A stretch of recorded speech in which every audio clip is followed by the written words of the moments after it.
On the spot, nandun ako. 3 korte isang araw. Tinapos ko. Kinabukasan. Oy, hearing natin, di ka dumating. Abogado mo lang pinapunta mo. Akala ko ba, Pau lang ang lawyer ko? Ba't mukhang natataranta ka na, makabaho?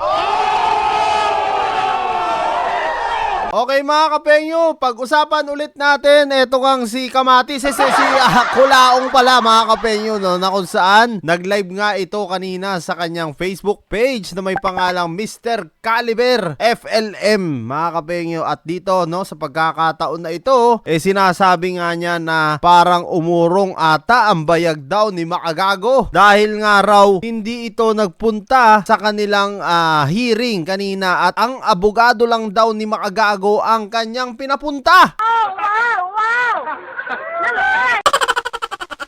Naku po, parang hindi naman ata kapanipaniwala o baka naman busy lang din yung tao. 'Di ba? Minsan naman talaga ganyan eh. Siyempre may mga ginagawa din, no? Sino ba naman para aksayahan ka pa ng panahon? Gusto ata nito talaga Makagago nilalambing mo siya palagi. Gustong-gusto niya na lagi kang dumadalo doon sa inyong hearing. Pero wag ka mag-alala dahil sinisigurado ko naman na magkikita kayo ni Makagago. Gaya nga ng pangako ni Makagago sa kanyang live nung nakarang araw lamang, sinabi nga niya na malapit ng araw kayo talagang magtagpo ng landas. Pinap! No, dahil alam naman natin na etong si Kamatis, si Kulaong pala, tago ng tago ito. Sa katunayan nga kung talagang natatakot sa si Makagago, hindi ka napupuntahan sa iyong teritoryo. Kung talagang walang bayag yung tao. At talagang dito mga kapengyo, kaya sa mga pinagsasabi nito, hindi talaga ako naniniwala Eto na naman tayo sa wheelchair, nagsalita na naman siya dito sa kanyang live mga kapengyo, na talagang pagtulong na raw kuno ang kanyang ginagawa, no? Sa katunayan nga pinaplano na naman niyang mamigay ng wheelchair. Sigurado ako mga kapengyo, 3 piraso na naman ulit yan. At tara mga kapengyo, panoorin nga natin yung pinagsasabi ni Kulaong kanina dito sa abogado nga neto ni Makagago at kay Makagago mismo. Ano po ito? Kung makikita nyo, ayun most depressed barangay ho ito. Talagang bulubundukin ho yan. Kung makikita nyo, ayun Ayun na ata yung karag-karag niyang sasakyan na pinagmamalaki mga kapengyo. Sigurado mga kapengyo, no, yung pinapakita na naman niyang lugar na yan, baka pagmamay-ari na naman niya yan. Putang. Alam naman natin na maraming pagmamay-ari nga etong si FLM. Ayan nakita nyo? Ayan, 360 yan. Oy, 360 puta na, lupit talaga nito. Kalibre talaga, 360 raw. Pinap!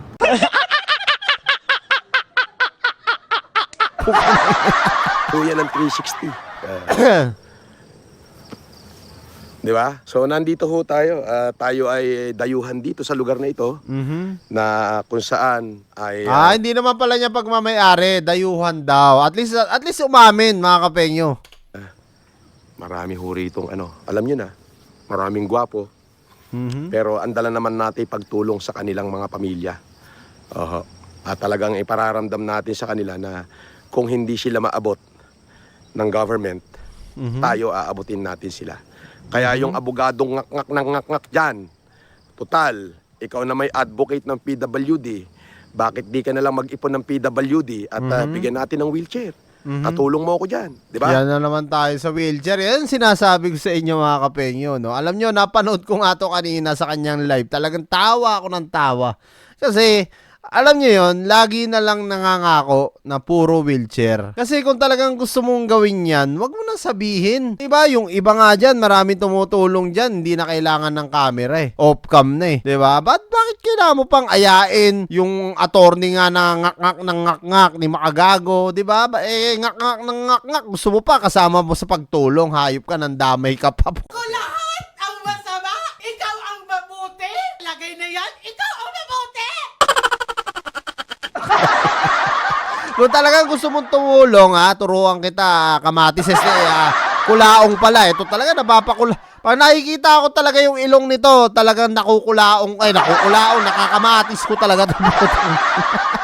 Actually, shoutout dun sa kapenyo ko pala na may nag-comment pa nga at sinabi nga niya, hindi nga daw kamatis ito o hindi kalabasang maliit.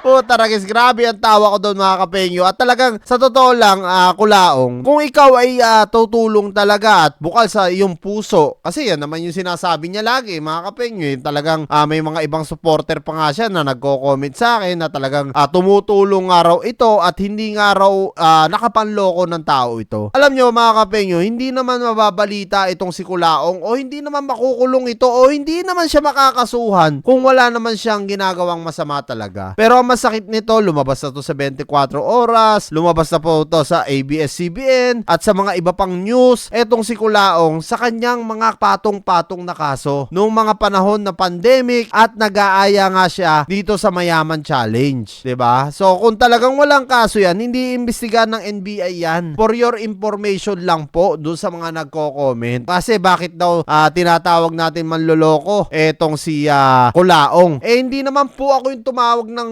manloloko sa kanya. O hindi nakita po natin lahat yan. Saksi po ang ating dalawang mata sa news. Lahat po tayo. Saksi dyan. Nakita po natin yan. Huwag po tayo magbulag-bulagan. Kaya dito po sa pag-expose sa kanya ni Makagago, dapat patunayan niya. Katulad niya, nagsasalita siya dito sa kanyang live na sinasabi nga niya, mamimigay siya ng wheelchair. Kung mamimigay ka talaga ng wheelchair, gawin mo na lang. Diba? Wag mo nang sabihin. Sinasabi mo, Gesyo, ganito, kailangan may kasama pa. Isa daw putak na putak si ganito, si ganyan. Bakit hindi na lang silang tumulong? Alam niyo yun, para yung tao, di ba? Alam mo yun, para mahatak mo yung mga tao. Ang problema nga, wala nang maniniwala sa'yo kasi nga, in-expose ka na ni Makagago. Kaya talagang grabe yung galit niya kay Makagago di ba? Kasi ang kay Makagago lang naman, magpakatotoo ka. Gawin mo kung tutulong ka talaga, tumulong ka, wag yung 3 pirasong wheelchair.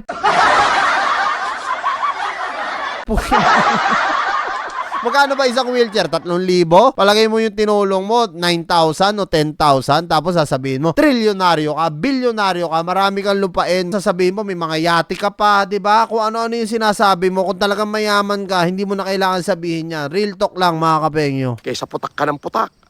At para naman doon sa isang vlogger na uhugin, hindi ka Uhugin ba daw. nahihiya sa mga supporter mo?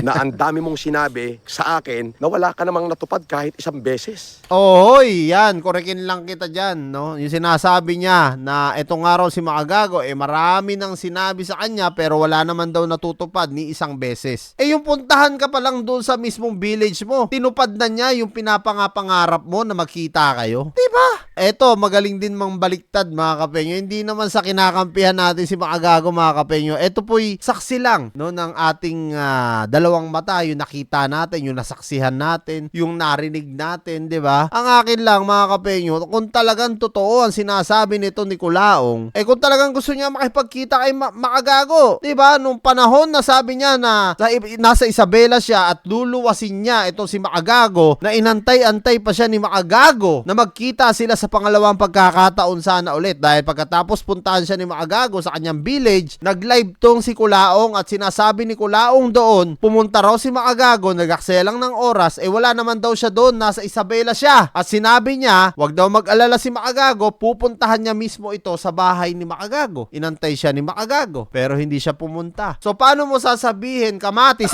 Kulaong pala, yan na naman tayo mga kapenyo, kung talagang walang tinutupad si Makagago sa kanyang sinasabi, lahat ng kahilingan mo, tinupad naman ni Makagago, ang problema nasa sayo. Oo, pero ako, nung sinabi ko, bukas, nasa Korte Suprema ako. At susundin natin ang utos ng Korte Suprema. On the spot, nandun ako. 3 korte, isang araw. Tinapos ko. Tingnan mo, sabi niya, 3 korte, isang araw, tinapos niya. Natural, kaso mo yun Gago ka ba? Bakit naman makikipagkita si Makagago sa iyo doon? 2 beses na yan! Gonggong din to Sipin nyo mga kapengyo Siyempre, anong pakialam ni Makagago sa kaso mo? Tulog po ako. Siguro, umiral siguro yung kadimonyo ng aking kamay. Gumalaw. Ang problemahin mo, yung kinakaso sa'yo, ni Makagago. Diba? Yun ang problemahin mo. Yun din ang problema lang ni Makagago. Yun lang din yung dapat niyan sundin doon, puntahan. Pero kung yung kaso mo, aasikasuhin pa ni Makagago, kangunggungan mo na yun. Kahit ako yung maging kaaway nito, puta na, ba't ko asikasuhin, ba't ko pa pupuntahan, ba't ko pag-aaksaya ng panahon, kaso mo yung inaayos mo. Natural, pupunta ka talaga ng Korte Suprema kasi may inaayos ka. Diba? Huwag mo na idamay yung tao. Nabukasan. Oy, hearing natin, di ka dumating. Aha. Abogado mo lang pinapunta mo. Oh, yun na, pinagmalaki niya na. Ha? Makagago. Ha?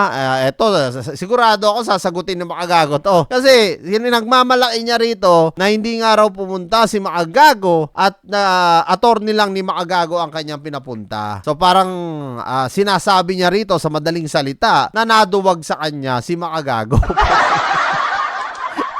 Ay nako mga kapenyo, kayo nang bahalang umusga mga kapenyo, kayo na mismo nakakita kung ano mismo ang pinagsasabi neto ni Kamatis. Kasi Nicolaong pala mga kapenyo, kayo nang bahala umusga. Comment nyo down below lahat ng mga opinion nyo, kung sa palagay nyo tama din ba ang sinasabi ko o mali, i-comment nyo dyan, babasahin ko. Pero para sa akin mga kapenyo, saksi ang akin dalawang mata at naririnig ng akin dalawang tenga, kung ano ang nakikita ko, syempre yun yung sinasabi ko. Na sinasabi nga niya hindi daw tumutupad si Makagago sa kanilang usapan. Pero at the end of the day, siya nga ata yung hindi tumutupad. Kasi ilang beses siya nag-live, sabi niya pupuntahan niya si Makagago, ganito ganyan. Pero hindi natutupad. Kaya siya may mga dahilan siya. So yan, kaya nga kapenyo, comment nyo na lang down below at kita na lang tayo sa mga susunod kong vlog.